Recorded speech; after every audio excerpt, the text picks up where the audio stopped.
ఖచ్చితంగా 24 గంటల్లో ఒక దేశానికి సంబంధించి, అది కూడా అణుబాంబులు కలిగినటువంటి దేశానికి సంబంధించి 20% సైనిక ఆస్తి మొత్తాన్ని ధ్వంసం చేసిన ప్రపంచంలోని ఏకైక దేశం భారత్.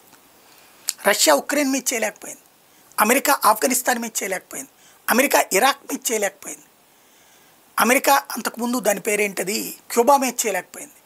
అంటే ప్రపంచంలో బుర్రతో సరిగ్గా ఆలోచించి శత్రువు మేల్కునేలోపు చావచితక బాధడం ఎట్లా, ఈ అమెరికా రష్యా వీళ్ళందరి ద్వారా ఎట్లా ఉంటుంది, కాసిన బాంబులు వేయడం, వాడు రావడం మళ్ళీ వేయడం, ఇదొక అదేదో వీడియో గేమ్స్ లాగా కష్టపడతా ఉంటారు వీళ్ళు. వీళ్ళోళ్ళు పోతారు, వాళ్ళోళ్ళు పోతారు, ఇవన్నీ దానికి ప్రతీకారం, దీనికి ప్రతీకారం, దానికి ఇట్లాగే నడుస్తుంటుంది. బట్ మనం ఇక్కడ ప్రతీకారాలు లేదు, పోడు లేదు, కుమ్మితే ఒక్క దెబ్బకి లెగవకూడదు. అణుస్థావరాలు అని చెప్పి సొల్లి కబుర్లు చెప్పేటటువంటి పాకిస్తాన్కి అణుస్థావరం కూలిస్తే ఎట్టుంటుందో ఒక్క దెబ్బకి చూపెట్టింది భారతదేశం. ఇవాళ అణుస్థావరంలో ఉన్నటువంటి అణ్వాయుధాలు తీయడానికి దానివల్ల కావట్లా, లోపలికి పోతే మనుషులు బూడిదైపోతారు అంతే.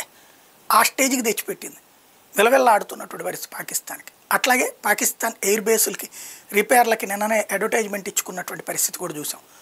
అంటే ఇప్పుడు ప్రపంచ నిపుణులు చెప్తున్నటువంటిది సరే, భారత వ్యతిరేక నిపుణులు ఒక ఎత్తు, అట్లాగే ఒరిజినల్గా బాధ్యతగా చెప్పేటటువంటి వాళ్ళు ఏమంటారంటే 20% పాకిస్తాన్ సైనిక ఆస్తులు 24 గంటలు ధ్వంసమైనవి అని చెప్తున్నారు. ప్రపంచంలోనే ఇది స్పెషల్ అంటున్నారు.